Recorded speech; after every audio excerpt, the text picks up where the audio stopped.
Hey everyone, welcome back to 40 Pints, where we drink like the booze is free. Today we have Diane Byrne, founder and editor of Megayacht News. Welcome. Thanks for having me. So every time we have someone on, we get to have a drink, and it's always the guest that gets to choose. So tell me a little bit about what you chose today. Well, I chose Champagne Laurenti for two reasons. First of all, champagne is very traditional in yachting. It is what you actually christen a boat with. So when they go to literally name the boat, they will have a bottle of champagne and say, "I christen thee Sir Nick," yep. for instance. And also, I chose it because Champagne Laurenti is kind of a local success story. The people who import it are from New Jersey. They are Tom and Vanessa Bowman. And Vanessa's family actually is from the region where the champagne is produced. Very cool. Which is where? It's over in France. It is the Champagne region, so that's why it is actually called a champagne. I should have known that. Yeah, that's little very known cool. fact. Yeah, little known fact is that champagne has to come from Champagne, France. Exactly. That's pretty cool. Exactly. Well, may I? Yeah, absolutely. Salute. Salute. Thank you. Thanks for having me. So, as a traditional first question, tell me a little bit about your first job and what it is that you do now. Well, my first job was in publishing. I've been a journalist for over 30 years. I graduated from college and I started to work for a parenting magazine. And it was nothing I knew about whatsoever. So it was a lot of fun, a lot of hard work, of course. I learned a lot of the ropes of writing and editing and producing a magazine because we were a very small staff. There were only 3 of us, including me. And on top of that, my editor went out on maternity leave very suddenly, actually, about 2 months after I started. Her baby was 6.5 weeks early. Wow. So all of a sudden, here we are, going from 3 people with the editor-in-chief to 2 people, me being 2 months into the job and our managing editor. So to say the least, I learned pretty quick and, and definitely the hard way. And what do you do now?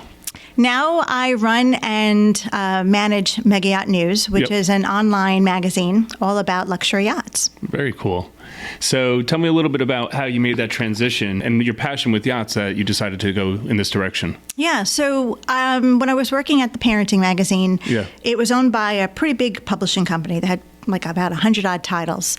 And at the time, it was 1993. There was a recession going on. And a number of my friends, unfortunately, in journalism were losing their jobs. So I was bringing a lot of resumes to our human resources department because they would always post jobs internally first. And after a while, I got to know the HR department pretty well, to the point where they would give me a heads up, actually, before a job got listed. And one day the director said to me, we just got this new listing. It's a magazine, Power and Motor Yacht, which is a pretty well-known boating magazine in the States. And they're looking for an associate editor. Mm-hmm. So they need someone who's a really good writer, really good editor, proofreader, copy editor, all the journalistic skills. They would prefer the person know boating, but if not, they feel that they can teach that.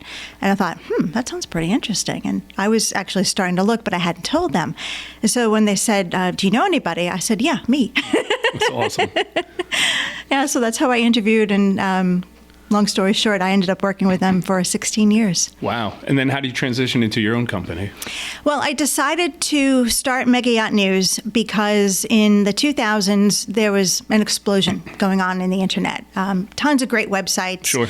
Big media companies were launching online components or online companions, really, to their print publications. And our magazine had a website, but really it was just the print media or the print articles online. And that's what a lot of companies were doing. Yep. And I thought, well, there's a lot more that a lot of companies are doing. They're doing a lot of original writing and posting things that they wouldn't be able to put into print edition. So I kind of felt like there was something more that I wanted to do. And I really thought that the web was the way to do it. Yeah. I was absolutely convinced. So I looked at what was going on in yachting. I loved the industry. Yep. I had grown up boating and fishing on Long Island and never in 1,000 years thought I would end up making a career of it. But here I was, 16 years into the career, and I thought, I don't want to leave. So I thought, well, these other people are launching blogs, and you have these yacht watchers around the world who are doing really cool things. Why can't I do that? I know this industry. I know the players. So that's how Megayacht News got its start in 2007. That's amazing. So So you go ahead, you launch your company. Now, 2007, the website's launched and everything's, so you're off to the races. You have your content going. How do you make your first sale? That was tough. I was the editor, the copy editor, the chief floor sweeper, the way that all entrepreneurs are, right? And so I was trying to sell at the same time, which is so hard to do, especially when you're coming from the editorial side, because in journalism, there's kind of this white hat, black hat, if you will, relationship. When you're the editor or when you're a writer, you're the white hat. People can't wait to see you. They want to tell you everything. You know, they're happy to see you. When you're the salesperson, it's like, oh, here comes the black hat. They just want to take money out of my pocket. So I was trying to figure out how can I kind of, still be the white hat, but I needed to be the black hat. And actually, I think being that white hat helped in a lot of ways because I had built a level of trust. So the first advertiser I got in, big advertiser, was a Canadian shipyard. And I was so excited because here's this big name in the industry and they wanted to advertise on my website. They believed in me more than just as an editor. They believed in who I was reaching. Yep. And did you sell them a banner ad then? That's really cool. And did they do a takeover on the website? That was the first sale? It was actually just one banner ad. It wasn't a takeover. Because at the time, nobody was really doing that. But it was still so cool. I was so excited and kind of like did my little happy dance in my office. That's great. Do you still have, did you save the check or anything like that or save anything? I didn't. No, I probably should have framed it. But I just, kind of keep it in the memory banks. And I think we probably still have the invoice somewhere. So I remember my first sale. It was actually, and this is funny. So I come from, Kraus, you wouldn't imagine it, but half my family's Italian. So it was literally my cousin Vinny, but it's Vinny Senior Leo. He owned a real estate company locally, and I had just gotten out of college, and I told the whole family about what I was going to do. I was going to be freelancing on the side while I kind of learned the ropes with corporate.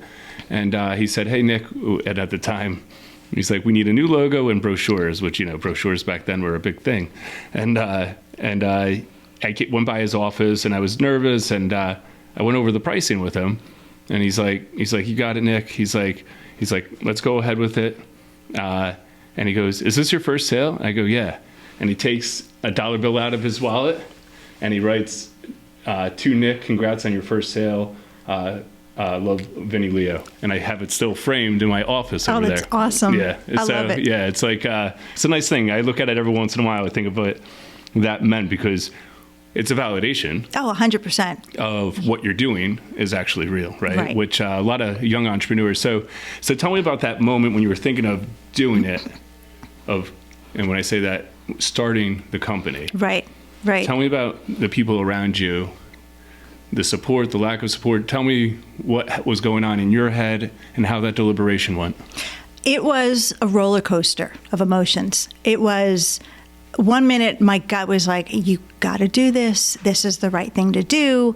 A few days later, I'm practically chewing my left arm off going, how in God's name am I going to do this? Yeah. Quitting that comfort zone of having a regular paycheck that you knew every 2 weeks was going to be in your bank account, Yep. And I was happy, then just freaking out, and then happy and freaking out over and over again. Just kidding.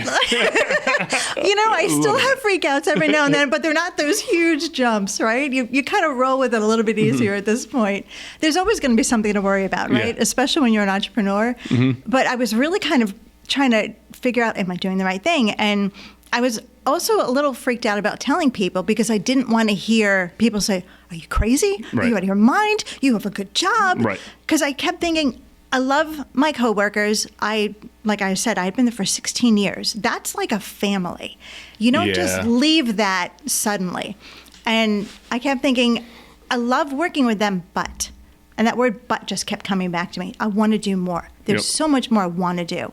So I finally talked to my parents one day, and my dad, who is kind of your, pretty typical Irish Catholic, stern kind of dad, he was the one who said to me, "Well, what are you waiting for?"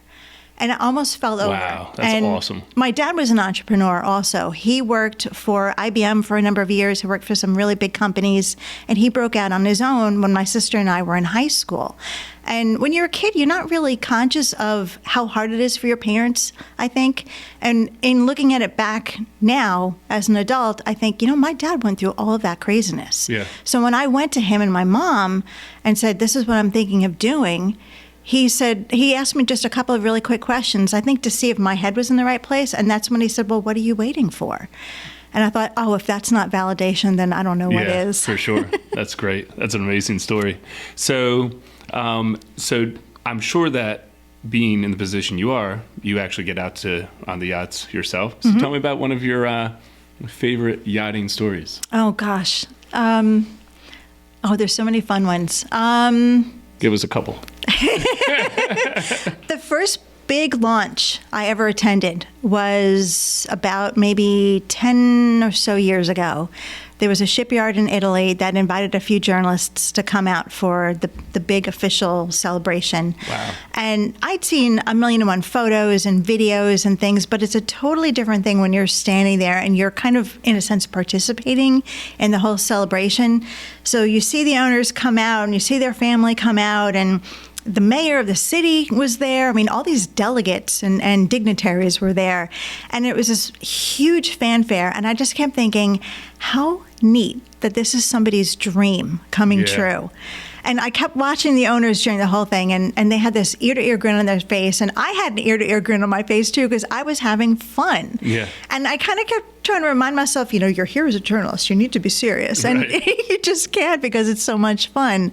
So that really stuck with me. That was pretty special. Is that common where they have I guess if you're buying a new yacht, there's like a launch ceremony? Absolutely. They do a launch ceremony. It's the christening ceremony. It's a big party, because the shipyard will, obviously they want the owners to be happy and they want to celebrate the owners, but then they also want to make sure all the craftspeople get to participate too. So because they just worked how long on my gosh, years. In some cases, you've had 2 years worth of work for some of these yachts, because there's all the pre-engineering and design work that goes on, and then there's actual cabinet making and things. And they're mostly custom. Yeah, they're definitely custom. So when we're talking about the yachts in your magazine and that you're talking about, I mean, explain what a normal yacht is and what most of the yachts that are in your publication. So what most people would consider normal would be something you'd see maybe down the shore or somewhere else around the country, like say 30, 40 feet, usually something. The yacht sleeps someone, or it's like 40 feet or 30 feet, or is it a length thing? Or it's kind of like a loose definition. You have boats. Like a mansion type of? Yeah, right. Like you have house and you have mansion, right? So a boat is maybe like up to, say, 40 feet, 30 feet. Okay. Different people use different terms. Sure. Yacht, they tend to use when it's a little bit bigger, has bigger cabins on board, sleeping areas. It's a little bit more complex engineering-wise. A mega yacht, and sometimes you hear the term super yacht, is 80 feet plus.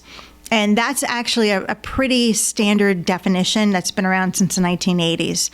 That size is important because that's right when you need professional crew, really, to run the boat. There are rare instances of people with 80-footers who do it themselves, but they will still have, say, a freelance deckhand or a freelance captain helping them. Gotcha.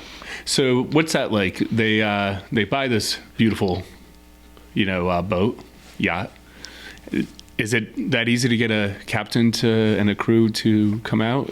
How does that all work? It's getting harder, actually, because boat sales, especially with the pandemic, and yacht sales have gone through the roof because people are kind of feeling free again, finally, and they want to kind of escape as well from the craziness of COVID and being locked up and whatnot. And a yacht is one of the best ways to do that. It's nobody except for your family, your friends who are on board. So there are all these people out there who've been buying these yachts, and they're now looking for crew. Right now, there is a good supply of captains and crew. But in the years to come, people have estimated that there's going to be a need for significantly more, like thousands more. So there are training schools, which is good, but it's a matter of the training schools getting their message out more now so that these young people who are, say, around 18 years old or so can start enrolling and start getting the professional accreditation and the skills, et cetera, that they need. I guess like a normal guy isn't just, or gal isn't just pulling out an 80-foot Right. Yeah. You actually need a license. Yeah. You need a license for certain operations. CDL type of. So not to dive too much into the yacht, so I'll digress a little bit. So tell me a little bit about being your own boss and, the creativity that affords you. How do you find it now, right? So now you've been doing this for actually very similar to the amount of time I started my company in 2008 as me. So 14 years. Tell me about how that feels nowadays or over the course of years to be that creative freedom. I really still enjoy it a lot. The thing that I love the most is that when I decide to do something different, create a new initiative, for example, it's okay, I'm going to do it, or okay, let me think about it a little bit. It's not, okay, well, we need to go to this department and then this department, the way that corporate America is, all the layers of approval. I know from what I've been doing for a long time, instinctively to a certain degree, that certain things are going to work. Other times I still want to take a cautious approach, but I don't have to wait weeks to determine that. Right. It's a much quicker process. Yeah. Much more nimble. So would you mind sharing us your toughest time in the last decade and a half of owning the company? Actually, when COVID hit, it was a realization, because yachting is international, I was watching what was going on overseas first. The U.S. was still pretty much okay. Actually, not just pretty much okay. You hadn't even really heard about any cases here. And I was watching what was going on, particularly in Italy. A lot of yachts are built in Italy. And Italy was being devastated. And shipyards were shut down. Everything was shut down. People here think that we had it tough. We had tremendous freedom compared to throughout Europe. They were literally told, you're not going to your office, you're not going to the supermarket. The people on this block can go to the supermarket on Monday, your block can go on Tuesday, and you only go once a week, because they were terrified that more people were going to get sick and die. So I'm watching this going on, and I'm thinking, oh my God, this means that no work's being done, which means no launches are coming out, which means no designs are coming out, which means my daily updated website is not going to have content really fast. So what do? I can't stop publishing. I need to keep a roof over my head. I need to keep income, and I need to keep people engaged, because there are people who come and read. So I thought, okay, what are we going to do? So we pivoted to really prioritize the podcast that we've been doing for a while, and even just tried to keep people's attitudes up. We created a kind of a downloadable coloring book for kids. We got a bunch of designs that were black and white, and we made them available for people to download so their kids could color them and just have fun. So then, so I actually have a question for you, Diane. Has video disrupted the way that you're doing your publication? Yeah, we actually have a feature every Sunday. We call it the Sunday Super Yacht Video.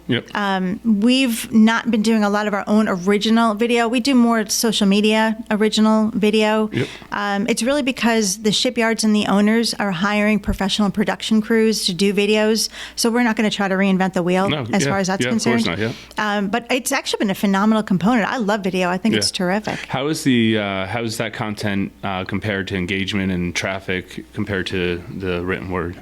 It depends. Sometimes the videos get tremendous engagement, and then there'll be a regular article that will think, people will enjoy this, but all of a sudden it goes through the roof. It always surprises us to see what's kind of getting people's attention at different times. And how are you promoting the publication? How do you get it out there? It's on social media. A lot is promoted on social media, Twitter, Facebook, etc. A lot is word of mouth too. That's how a lot of yachting gets promoted anyway. It's who you know, who knows you. Actually, entrepreneurship, I'm sure, is pretty much the same thing, right? All entrepreneurship.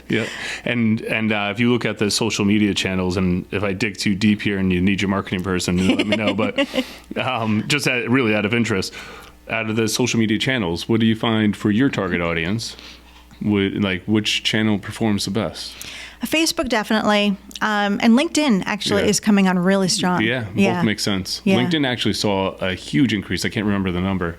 Huge increase from pre-COVID to 2 years later. Yeah, I don't doubt it. I kind of thought LinkedIn was on the Twitter trajectory, but it quite honestly is not. No, absolutely. LinkedIn is phenomenal for us from the business standpoint, of course, but also from the consumer standpoint, because it's the right people. Yeah. It's the high-level CEOs, it's CFOs, people who have made a certain position for themselves in business and can afford to buy these yachts. And then what about organically, with all the content that you've had over 14 years, you must have a lot of organic visits through search.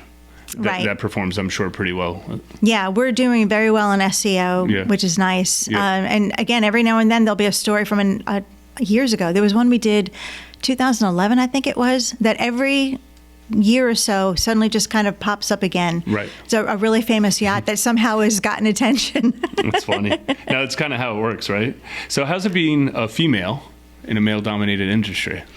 It's a good place to be, I have to say. It is, these days you kind of don't even feel like there's that much of a difference because I've been around for so long.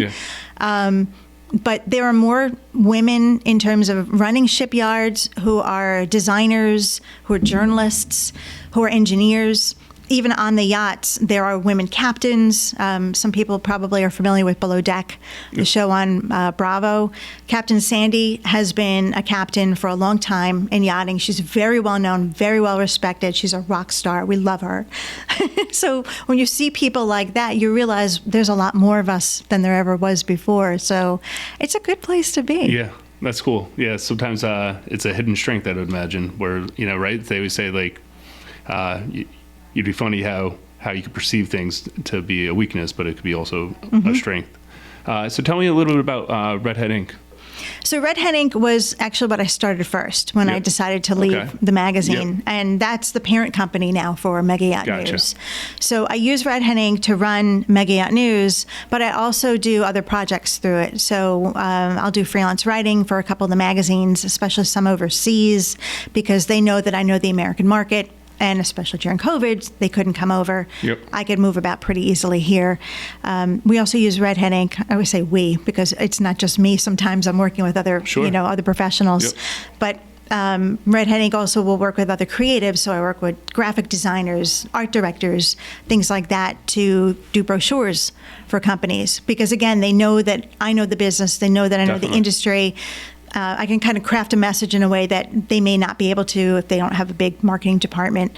And it's somebody different in terms of their eye, their artistic eye with the people that I work with. So they feel that they can bring a freshness to their brochures and to their media. Yep.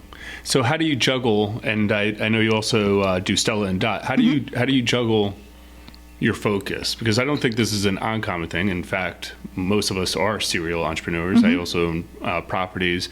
I have Kraus Marketing. I have another company focused on cannabis, which is Urban Creative. How do you juggle the focus? Megayacht News is really the baby, so that gets the majority of my attention. Yep.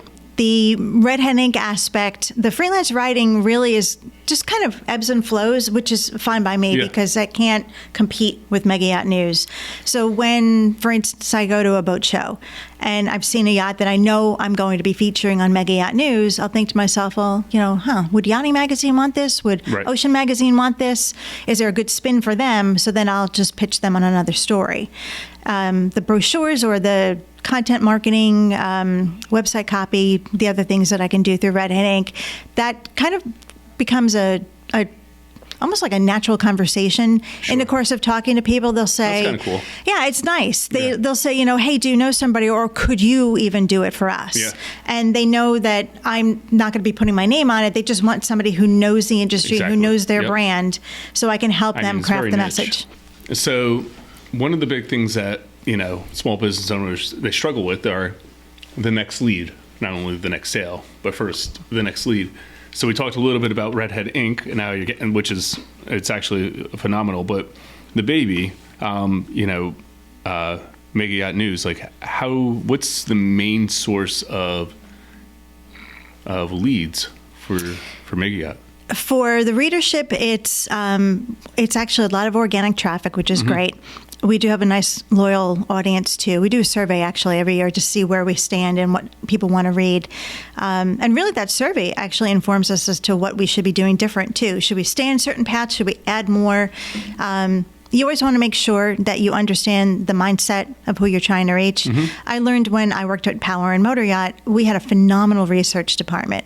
And I used to sit with them all the time and say, well, how do you know the survey questions you want to ask? And how do you phrase it so that you're not leading people down a certain path? You want to phrase it in a way that it's open to a certain degree, but you're still looking for certain feedback. But you can make it a little bit too pinpointed and not open the door to other possibilities. So I kind of would ask them a lot of questions, and that helps me now with Megayacht News and doing our surveys and trying to keep an open mind as to what people want. And then as far as the advertisers, they find you naturally through the same... Yeah, the advertisers, again, it's all the relationships I've been building over the years, and it's shipyards primarily. Yep. It's really ones who are looking to target the American buyer, because we're very tightly focused on the American market, the American owner, the American buyer, their circle of influence, as I call it, all the people who are helping them make the right decisions when it comes to using and buying the yachts. So it's project managers, it's financial advisors, it's lawyers sometimes too. Some of these people have family offices, so it's the family offices. Yeah, it's a lot of people in that inner circle. Yeah. Kind of like how anybody really does, right? You have even if it's not in a formal inner circle, you still have the people who are, right next to you saying, here's what you need to do. So I try to target them primarily, and we do a very good job with it, because we get phone calls and emails from people asking questions sometimes, seeking advice, and the shipyards realize it, because really there's nobody else doing what we're doing. Right. There are other websites that do a tremendous job, but they're focused either on the B2B aspect or they're targeting the the European customers. And me knowing the American audience going back to the 1990s, really it's such a strong niche for me, and these shipyards know that I know it inside and out. Yeah. So they feel confident. That's cool. And I have questions about account management and customer service, but we could just talk about all that all day long. I'll ask you one last one before we do a lightning round of questions. What do you see in the next 3 years, 5 years looking like for your company? Oh, God, everything. Yeah. Right? Yeah. I would love to do everything. That's the problem. Yeah, of course. Trying to figure out, what am I actually capable of doing? Interestingly enough, I'm looking at NFTs, and I know that sounds kind of odd from a universe that's very much a tangible experience. Yeah, we could have an episode about that too, by the way. I can imagine. I've been talking with a gentleman I've known for many years about what he's been doing in NFTs. I attended a webinar a couple weeks back, and I just wanted to understand, what are NFTs? What's the metaverse? What's going on? You read articles, but you don't quite comprehend everything. So I attended the webinar thinking, okay, I'm just going to educate myself. This isn't something I'm going to be exploring. I'm not even kidding you. 10 minutes into it, I'm going, oh my God. Yeah. Oh my God. The possibilities are wild for yachts. Have you jumped into the metaverse yet? Not really. We got to get you into the metaverse. I know. So we've been doing a ton of research here about the metaverse. Yeah. Oh, it's really interesting stuff. And if you put that headset on, it's almost like entering a dreamlike moment. Yeah. Where it's only 5 minutes, but it felt like you've been there for an hour. Right. It's really interesting, and everything outside of that does not exist anymore. It's very compelling. There's a lot to be had there for sure. Yeah, I know some designers are using it in a really creative way. The reason I say not really is because I get motion sick. Oh, and everything. We've had a couple of people around the office get motion sick. I put those on in 5 minutes. I'm like, okay, I got to take them off. Yeah. But there's designers who are doing really cool things where, for years, everything's been flat drawings, right? And they can show 3D on a computer to a certain degree, but it's still hard for people to comprehend it. So what they're doing is they're sending them the goggles now, the owners, and they're saying, this is what your living room is going to be like. Yeah, the architects are doing it, right? Yeah, for interior design, exterior design, for sure. Yeah. I'm sure that the yacht companies are going to be doing it soon too. Big time. Like, this is how the yacht will look. What do you think? Right. Because you have a 3D rendering, why send it on a computer when you could have someone do a tour of it? Right. And it makes more sense too from the standpoint of they can feel how the spaces are, and because they feel like they're really walking around. Right. Like, oh, this is too tight, or oh wow, it's bigger than I thought. Right. So, can we rearrange this? Can we move the window here? Those kind of things. Yeah, it's really cool. Awesome. I just wish I could keep them on for more than 5 minutes. I know. I honestly, for me, it's a little overwhelming myself. I don't get actually like a motion sickness. I get I don't know, I almost a claustrophobic. I don't know, like I'm like, I've been here too long. Like I need to be back. I've been in the real world for too long. Exactly. I need to be back to wherever I'm supposed to be. Right. But I'm sure that's another conversation. So this is actually new for us. We're going to do a lightning round of questions. Okay. A couple seconds or less. The first thing that comes to your mind, you're going to answer. You ready? Sounds good. All right. Coolest place you've been due to your career? Grace. Nice. What would you name your yacht if you had one? Bliss. What is the coolest yacht name you've ever seen? Southpaw. Bucket list of a place to yacht that you've never been? New Zealand. Nice. How long can you hold your breath for? I've never tried. Should I do it now? No. 5 seconds. Favorite hobby? Oh gosh, cooking. I thought you were going to say Omaha. Morning or night person? A little both. Texting or calling? Call. I'm a terrible texter. Typos. Oh. Do you ask permission or do you ask for forgiveness? Permission. Awesome.